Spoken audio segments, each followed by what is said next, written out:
नमस्कार, आप देख रहे हैं इंडिया वॉइस और मैं हूं आपके साथ पुष्पेंद्र चौधरी। उत्तराखंड में पंचायत चुनाव का पेच अभी भी फंसा हुआ है।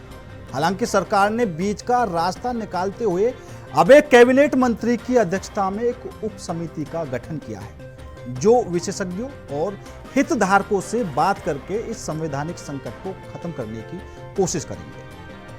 उत्तराखंड में 10,000 से ज्यादा पंचायतों पर इन दिनों संवैधानिक संकट मंडराया हुआ है, जिसमें बिना मुखिया के ये पंचायतें इन दिनों अधर में झूल रही हैं। पंचायतों पर मंडरा रहे संवैधानिक संकट को खत्म करने के लिए सरकार ने मंत्रिमंडल में उप समिति का गठन किया है, जिससे बीच का रास्ता या फिर इस संकट को खत्म करने का संवैधानिक रास्ता निकाला जा सके।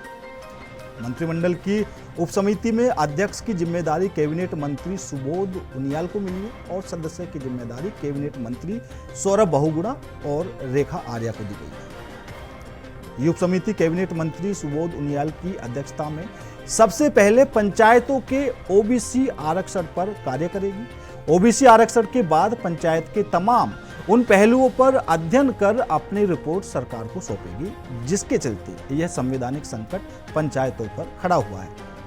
वहीं बीजेपी संगठन का मानना है, चुनाव आयोग जब भी चुनाव तारीखों की घोषणा करेगा, बीजेपी चुनाव के लिए अपनी तैयारियों का ऐलान कर देगी। बीजेपी नेत्री हनी पाठक का मानना है कि बीजेपी पंचायत चुनाव के लिए तैयार है। संगठन स्तर जो तैयारी होनी चाहिए वह की जा रही है और उम्मीद है कि पंचायत चुनाव के परिणाम भी निकाय चुनाव की तरह ही बीजेपी के पक्ष में होंगे। वहीं पंचायतों पर मंडरा रहे खतरे को लेकर पंचायत संगठनों ने अपनी प्रतिक्रिया दी है।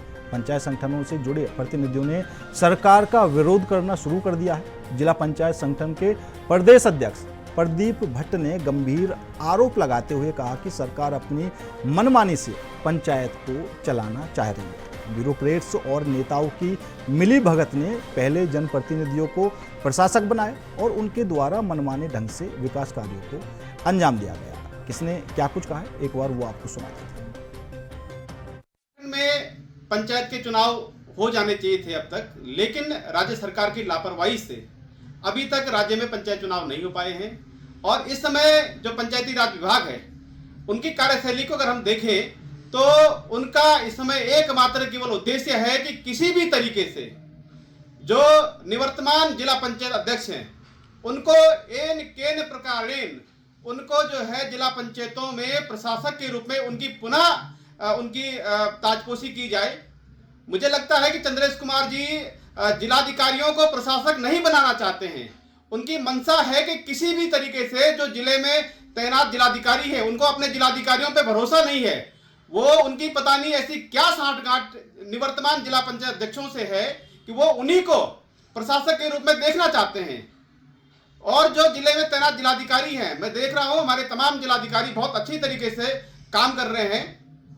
और जो जिला पंचायत अध्यक्ष हैं, अगर वो उनको पुनः अगर उनको प्रशासक के रूप में उनको बिठाया जाता है तो निश्चित तौर पर जो आने वाले समय में पंचायत के चुनाव होने हैं, ये पूरी तरीके से चुनाव को प्रभावित कर रहे हैं। और ये चुनाव को पूरी तरह से प्रभावित करते हुए ये यहाँ पे जिला पंचायतों में गड़बड़ियां कर रहे हैं, भ्रष्टाचार कर रहे हैं, घोटाले कर रहे हैं। और चंद्रेश कुमार यादव जी की इनसे गहरी साठगांठ है। चंद्रेश कुमार यादव जी से जब कोई किसी जिला पंचायत के प्रशासक की शिकायत लेके जाता है तो वो अपनी आंखों में काली पट्टी बांध देते हैं, आंखें मूंद लेते हैं, उस तरफ उनका ध्यान नहीं जाता है। और ऐसे में कई प्रकरण, कई चीजें मैं इस चीज को खुलासा भी कर सकता हूं कि कब कब चंद्रेश कुमार यादव जी किस तरीके से वो भ्रष्टाचार पर आंखें मूंद रहे हैं। ये जो पंचायत चुनाव है, इसको लेकर हमारी सरकार गंभीर है और गंभीरता से इस पर विचार कर रही है। कई पहलुओं को देखना होता है, जैसे परिसीमन नया बना है और ओबीसी आरक्षण है। इन सब चीजों को समावेश करने के बाद ही चुनाव हो सकते हैं। और ये कार्य वैसे तो चुनाव आयोग का रहता है कि चुनाव आयोग हमें जिस दिन आदेश देगा उस दिन हम चुनाव करवा लेंगे। लेकिन जो ये पेच फंसे हैं, इन सब चीजों को लेते हुए सरकार ने जो सरकार की जिम्मेदारी है वो कार्य किया है। एक उप समिति का गठन किया है, जिसमें अध्यक्ष हमारे श्री सुबोध उनियाल जी कैबिनेट मंत्री रहेंगे। सदस्य के रूप में हमारी कैबिनेट मंत्री श्रीमती रेखा आर्या जी हैं और बहुगुणा जी हैं। तो ये सभी लोगों को, सब लोग ये सब चीजों पे विचार करेंगे, पूरा रिजर्वेशन को देखेंगे, हर चीजों को पहलुओं को बारीकी से देखेंगे, उसके बाद अपनी रिपोर्ट पेश करेंगे और निश्चित तौर पर जो नतीजे निकल कर आएंगे जनता के हित में निकल कर आएंगे और पूरी तरह से हम इसके लिए तैयार बैठे हुए हैं। तो पंचायतों का संकट होगा खत्म। उत्तराखंड में अभी भी पंचायत चुनाव का पेच फंसा हुआ है। पंचायत चुनाव को लेकर सरकार ने बीच का रास्ता निकालने की कोशिश की है। सरकार ने मंत्रिमंडल में उप समिति का गठन किया है। 10,000 से ज्यादा पंचायतों पर संवैधानिक संकट मंडराया हुआ है। इन दिनों बिना मुखिया के अधर में ये पंचायतें झूल रही हैं। सरकार ने फिलहाल बीच का रास्ता निकालने की कोशिश की है। इस संवैधानिक संकट को उप समिति जो बनाई गई है वो खत्म करेगी। कैबिनेट मंत्री सुबोध उनियाल को उप समिति की जिम्मेदारी दी गई है, तो वहीं जो इस समिति के सदस्य हैं सौरभ बहुगुणा और रेखा आर्या, पंचायतों के ओबीसी आरक्षण पर काम किया जाएगा। ओबीसी आरक्षण के बाद सरकार को रिपोर्ट सौंपी जाएगी। उत्तराखंड में अभी भी पंचायत चुनाव का पेच फंसा हुआ है। सियासत गरमाई हुई है, राजनीति बरकरार है, आरोप प्रत्यारोप का दौर चल रहा है। कांग्रेस बीजेपी आमने सामने हैं, एक दूसरे पर आरोप भी लगाए जा रहे हैं। आखिर क्या वजह है कि पंचायतों का जो संकट है वो अभी तक खत्म नहीं हो पाया है? संवैधानिक संकट मंडराया हुआ है। अब प्रदीप भट्ट जो प्रदेश अध्यक्ष हैं जिला पंचायत सदस्य संगठन के, उन्होंने भी सीधे तौर पर सरकार पर गंभीर आरोप लगाए हैं। उन्होंने साफ तौर पर कहा है कि पंचायतों पर जो खतरा मंडरा रहे हैं उसको लेकर उन्होंने अपनी प्रतिक्रिया दी है। उन्होंने ब्यूरोक्रेट्स और नेताओं की मिली भगत ने पहले जनप्रतिनिधियों को प्रशासक बनाया और उनके द्वारा मनमाने ढंग से विकास कार्यों को अंजाम दिया, जिनमें भारी अनियमितताएं आई।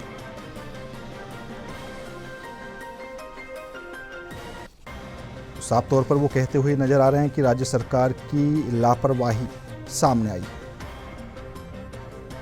तो वहीं दूसरी तरफ भारतीय जनता पार्टी की तरफ से हनी पाठक जी का भी यही कहना है कि जिस दिन चुनाव आयोग तारीखों की घोषणा कर देगा उसी दिन चुनाव कराए जाएंगे। चुनाव को लेकर भारतीय जनता पार्टी, उत्तराखंड सरकार गंभीर है, ऐसा उनकी तरफ से बयान आया है।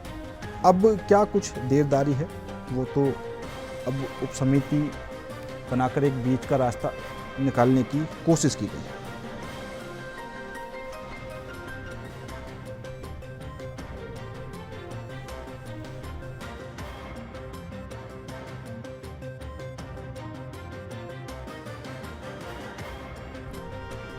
सरकार ने मंत्रिमंडल में उप समिति का गठन किया है। उप समिति बनाने के बाद जो पंचायतों पर संवैधानिक संकट का खतरा मंडरा रहा है, क्या ये दूर हो पाएगा? इन दिनों बिना मुखिया के पंचायतें अधर में झूल रही हैं। संवैधानिक संकट को उप समिति खत्म करेगी। सुबोध उनियाल को इस समिति की जिम्मेदारी दी गई है और इसी समिति के जो सदस्य हैं वो सौरभ बहुगुणा और रेखा आर्या।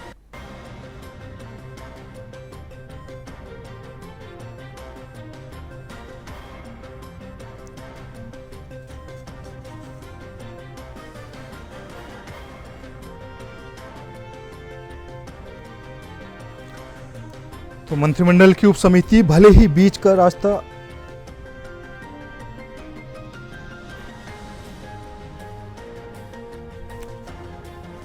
तो आज इसी मुद्दे पर करेंगे चर्चा में शामिल होने के लिए हमारे साथ कांग्रेस से अभिषेक भंडारी जी जुड़ चुके हैं। सर, आपका बहुत बहुत स्वागत है। और जिस तरीके से उत्तराखंड में त्रिस्तरीय पंचायत को लेकर सियासत लगातार जारी है, क्या कुछ देरदारी है और आपकी पार्टी भी सरकार पर हमलावर है? धन्यवाद पुष्पेंद्र जी, इंडिया वॉइस का बहुत बहुत धन्यवाद जो बार बार सरकार को चेताने का काम करता है। इस समय पंचायत चुनाव लगभग 7-8 महीने पीछे जा चुके हैं। एक चीज होती है कि सरकार के सामने चलो एक बार कोई संवैधानिक संकट या कोई संकट आ गया हो, लेकिन बार बार आप देखिए, पहले निकाय चुनाव, समितियों के चुनाव और अब पंचायत चुनाव में एक बार इन्होंने प्रशासक बिठाया, फिर दोबारा प्रशासक बिठा दिए और अब ये बताते हैं कि हमने एक उप समिति बना दी है। हाँ। जिसमें हमने मंत्री सुबोध उनियाल जी को और अन्य 2 सदस्य मंत्री रेखा आर्या और सौरभ बहुगुणा जी को इसमें सदस्य बना दिया है। आप बताइए पुष्पेंद्र जी कि ये क्या छोटी पंचायतों के लिए एक अघोषित राष्ट्रपति शासन नहीं है? पंचायतें अपनी बात किसको बताएंगी? हमारी बड़ी बहन है हनी पाठक जी, विद्वान प्रवक्ता हैं भाजपा की, वो बता रही हैं कि जिस दिन भी चुनाव आयोग घोषणा कर देगा और चुनाव हो जाएंगे। अगर आप देखिए, हम टॉप टू बॉटम देश में अभी प्रधानमंत्री नरेंद्र मोदी जी हैं, अगर उनको ये बताया जाएगा कि आप को 6 महीने के लिए हटा के आपकी जगह पे प्रशासक बिठाया जाता है और उसके दोबारा बाद ये बताया जाता है कि 6 महीने और लगेंगे, 1 साल आपको हटाया जाता है, तो प्रधानमंत्री के दिल पे क्या गुजरेगी? क्या ये देश में या हमारे प्रदेश में एक अघोषित राष्ट्रपति शासन नहीं है? बार बार क्यों भाजपा चुनावों से भागती है? अपनी मन माफिक पिच बनाने की कोशिश करती है। आप बताइए पुष्पेंद्र जी, क्या ये सही है कि आप बता रहे हैं जिस दिन चुनाव आयोग घोषणा कर देगा उस दिन चुनाव हो जाएंगे? ये कौन सी बात हुई भाई? आप नवंबर के महीने में पिछले साल 2024 में आपको पंचायत के चुनाव करवा देने चाहिए थे। आपने 6 महीने में चुनाव नहीं किए, दोबारा आपने कोर्ट में अपनी याचिका दी कि अभी हमारे पास समय पूरा नहीं है या हमारे पास आरक्षण की कई बातें आपने बताई, ये पहले क्यों नहीं हुआ? अगर प्रधानमंत्री के चुनाव में या मुख्यमंत्री के चुनाव में अगर इनको बताया जाए कि आपको अभी 6 महीने रुकना पड़ेगा या उसके बाद 6 महीने और रुकना पड़ेगा, तो क्या ये राष्ट्रपति शासन की एक अघोषित हमारे पंचायतों पे राष्ट्रपति शासन नहीं तो पा गया है? हम किससे बोलेंगे? बिल्कुल। लेकिन धन्यवाद है हमारा इंडिया वॉइस को, जो बार बार इस तरह के मुद्दे उठा के सरकार को चेताते हैं और सरकार बोलती है कि हमने ये समिति गठन कर दी है और चुनाव आयोग जब बोलेगा हम वो कर देंगे, चुनाव कर देंगे। लेकिन चुनाव आयोग ने तो आपको 2024 नवंबर में बता दिया कि आपको चुनाव करना है, तब क्यों नहीं किया भाई आपने? पालिका चुनाव, नगर निकाय चुनाव आपने 1.5 साल पीछे किए, अभी समितियों में चुनाव नहीं है, कई समितियां ऐसी। तो भाजपा चुनाव क्यों नहीं करवाना चाह रही है? मैं अपने विद्वान प्रवक्ता भाजपा के जो भी बैठे हैं यहाँ पे उनसे पूछना चाहूंगा। नहीं बिल्कुल, अभी उनका इंतजार हो रहा, थोड़ी देर में वो जुड़ेंगे और वो भी सवालों के जवाब देंगे। लेकिन यहाँ पर अभिषेक जी, सबसे बड़ी जो बात है वो ये है कि सरकार लगातार विकास का भी दावा करती है और हमारे साथ भारतीय जनता पार्टी से मथुरा दत्त जोशी जी जुड़ चुके हैं। मथुरा जी जुड़ चुके हैं। विकास तो एक सतत प्रक्रिया है। हाँ। विकास कभी किसी के कार्यकाल में कम होगा, किसी के कार्यकाल में ज्यादा होगा। हाँ। धन्यवाद। मेरे सामने पे हमारे पहले प्रदेश हमारे संगठन उपाध्यक्ष हुआ करते थे मथुरा दत्त जोशी जी, बड़े भाई हैं और आज भाजपा में हैं। मेरा भी सौभाग्य है उनके सामने वार्ता करने का, लेकिन आप अपनी जिम्मेदारी से भाग नहीं सकते हैं। ठीक है, ठीक है। मथुरा दत्त जोशी जी, सबसे पहले तो आपका बहुत बहुत स्वागत है इंडिया वॉइस पर। और सवाल यही है कि आखिर क्या कुछ वे मुख्य वजह हैं जिनकी वजह से जो ये चुनाव है उनमें देरी हो रही है और अब एक उप समिति का भी गठन किया गया है, क्या कुछ काम रहेगा इनका? देखिए, सरकार पंचायत चुनाव के प्रति बिल्कुल गंभीर है और पंचायतों में सरकार चाहती है कि लोकतांत्रिक तरीके से चुने हुए व्यक्ति उसमें बैठे और उसका संचालन करें। हमने विभिन्न जैसे भी नगर निकायों के चुनाव कराए, तो अब जल्दी ही शीघ्र ही पंचायतों के चुनाव भी कराएंगे।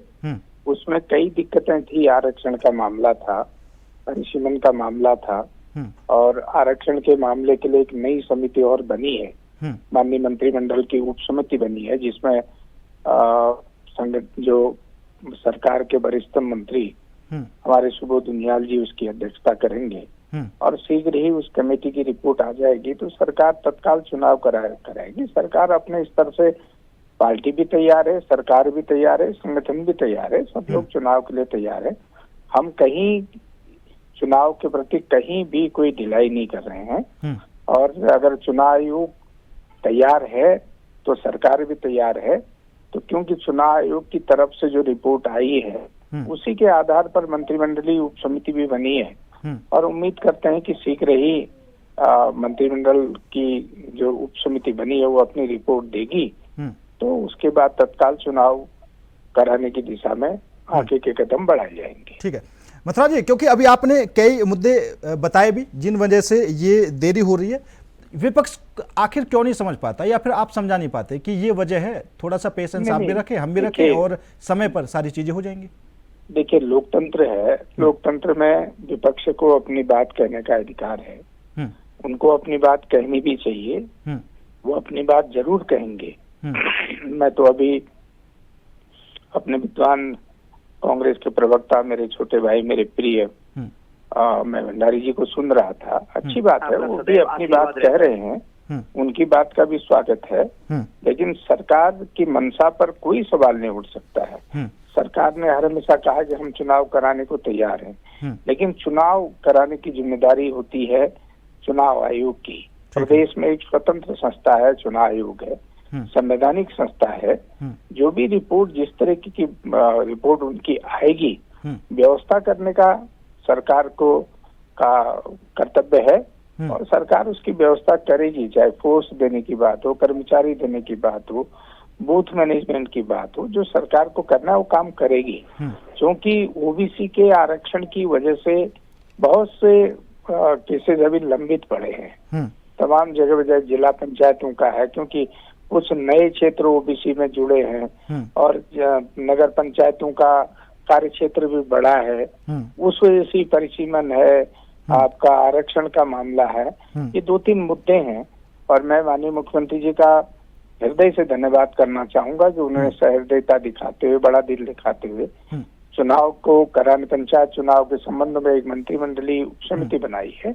मैं समझता हूं कि शीघ्र ही मंत्रिमंडलीय उप समिति का जो भी रिपोर्ट आएगी, सरकार उसी के अनुसार आगे को कार्रवाई करेगी। ठीक है अभिषेक जी, मथुरा जी ने साफ कर दिया कि जब भी चुनाव आयोग तारीखों की घोषणा कर देगा, हम और हमारा संगठन पूरी तरीके से तैयार है, हम चुनाव कराएंगे। और दूसरा ये कि अभी कई मुद्दे इन्होंने गिनवाए भी, परिसीमन, आरक्षण, जिनकी वजह से थोड़ी देरदारी भी हुई।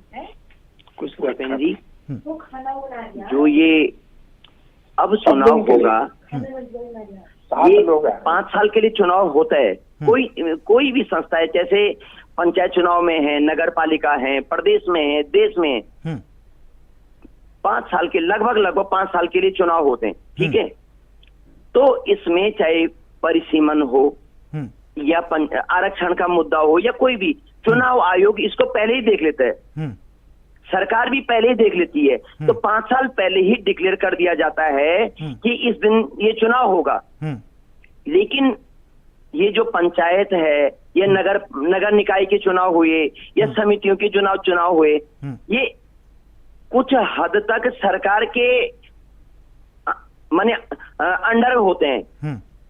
अब क्या है, सरकार इसमें अपने मन मुताबिक पिच बनाना चाहती है। मैं ये बोलना चाहता हूं, मेरे बड़े भाई हैं मथुरा दत्त जोशी जी, भाजपा इतनी बड़ी पार्टी है और लगभग बहुत प्रदेशों में भी आपकी सरकार है। ठीक है, आप एक देश में एक चुनाव करवाना चाहते हैं, लेकिन आप पंचायत चुनाव नहीं करवा पा रहे हैं। ऐसे कैसे चलेगा? आप जनता को कैसे समझा पाओगे? विपक्ष को कैसे समझा पाओगे? मेरा ये मानना है, ये तो चुनाव से भागने वाली बात हो गई ना। मथुरा जी, जनता और लोकतंत्र में कोई भी चुनाव, जब भी चुनाव का समय होता है, उसके बाद समय पे चुनाव हो जाने चाहिए, नहीं तो लोकतंत्र खतरे में माना जाएगा।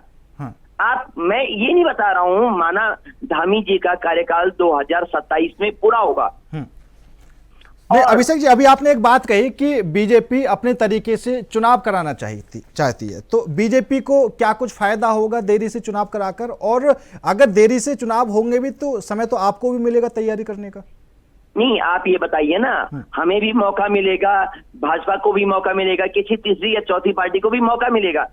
मौका की बात नहीं है, इसमें जनता के जो अपने अधिकार हैं, मूलभूत अधिकार हैं, जो उनके विकास योजनाएं हैं, वो धरी की धरी रह गई हैं।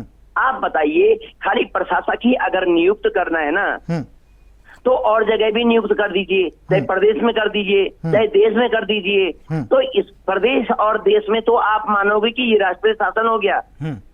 पंचायत और निकाय या सहकारी क्या कहते हैं, समितियों में जो चुनाव हैं, अगर ये समय पर नहीं हो रहे हैं, इसको भी तो अघोषित राष्ट्रपति शासन माना जाएगा। ठीक है, मथुरा जी जवाब दीजिए। सर मानी ऐसा नहीं है कि चुनाव समय पे नहीं मथुरा जी से जवाब ले लेते हैं। चुनाव पे समय पे न होने का वजह ये है, सरकार की तरफ से कोर्ट ने तो बार बार बोला है समय पे चुनाव कीजिए, लेकिन सरकार की तरफ से बार बार कुछ न कुछ अपनी तरफ से याचिकाएं जाती हैं। आपने कई बार एफिडेविट दिए हैं, अभी हमारे पास समय नहीं है, अभी 4 धाम योजना है, अभी कुछ 4 धाम यात्रा है, या अभी बरसात होने वाली है। ऐसा तो कुछ ना कुछ होता ही रहेगा ना। ठीक है मथुरा दत्त जोशी जी, समय पे तो चुनाव करवाने ही होंगे। ठीक है जी मथुरा जी। जी देखिए, मेरे विद्वान मित्र की बात बिल्कुल, अपनी बात अपनी जगह उनकी बात सही है, वो अपनी बात कर रहे हैं, अपनी शंकाएं व्यक्त कर रहे हैं, लेकिन चुनाव आयोग एक अपने आप में संवैधानिक संस्था है। पहली बात तो चुनाव आयोग की तरफ से अभी तक सरकार को कोई प्रस्ताव नहीं मिला है। सरकार ने जो भी काम करना था उस दिशा में सरकार ने आगे कदम बढ़ाए, क्योंकि वर्तमान में मामला माननीय हाईकोर्ट में भी विचाराधीन है। हाईकोर्ट में उसमें बहस भी हो रही है, हाईकोर्ट के निर्देश भी प्राप्त हुए हैं, उन निर्देशों के क्रम में ही ये कार्रवाई हो रही है, क्योंकि कोई वर्ग कोई ऐसा भी न रहे जिसको अपने प्रतिनिधित्व से वंचित रखा जा सके। ओबीसी का आरक्षण है, बड़ा महत्वपूर्ण आरक्षण है। मैंने जैसा पहले भी कहा कि बहुत से क्षेत्र कम हुए हैं, बहुत से क्षेत्र जुड़े हैं, बड़ी नगर निगम नगर महापालिकाएं बनी हैं, नगर पंचायतों की सीमाएं बढ़ी हैं, नगर पालिकाओं की सीमाएं बढ़ी हैं, जिससे निश्चित रूप से आरक्षण में फेरबदल होगा, परिवर्तन आएगा। उस दिशा में सरकार ने अपने कदम उठाए, तो उसी को लेकर कुछ याचिकाएं माननीय उच्च न्यायालय में हैं। एक तो मामला वो है, दूसरा सरकार की मंशा अगर क्लियर नहीं होती या सरकार की मंशा में कोई भी खोट होता तो हम मंत्रिमंडलीय उपसमिति क्यों बनाते। सरकार तो चाहती है कि जितनी जल्दी हो सके उतनी जल्दी लोकतांत्रिक तरीके से चुने हुए प्रतिनिधि ही पंचायतों को चलाए। भारतीय जनता पार्टी की नीयत में कोई खोट नहीं है, सरकार की नीयत में कोई खोट नहीं है, माननीय मुख्यमंत्री जी की नीयत में कोई खोट नहीं है। अगर ऐसा होता तो मंत्रिमंडल की बैठक बुलाकर ये सब व्यवस्थाएं न की जाती। पुराने अगर हम अतीत में देखें तो पहले ये होता था कि अधिकारियों की, जैसा ये कह रहे हैं कि राष्ट्रपति शासन होता, कह रहे हैं जिसको हमारे छोटे भाई अभिषेक जी कह रहे हैं, लेकिन ऐसा नहीं है। हमने तो जो लोग चुने हुए प्रतिनिधि जिला पंचायतों को चला रहे थे, अध्यक्ष थे, उन्हीं को प्रशासक नियुक्त किया है, उन्हीं लोगों का कार्यकाल आगे बढ़ा है, वही लोग चला रहे हैं। प्रतिनिधि ही चाहे ब्लॉक हो, चाहे ग्राम सभाएं हो, चाहे जिला पंचायत हो, वो चला रहे हैं। और हम उम्मीद करते हैं कि जो समिति बनी है उसकी रिपोर्ट जितनी जल्दी आएगी, जो भी उसकी रिपोर्ट आएगी, उसी के आधार पर सरकार आगे का कदम उठाएगी।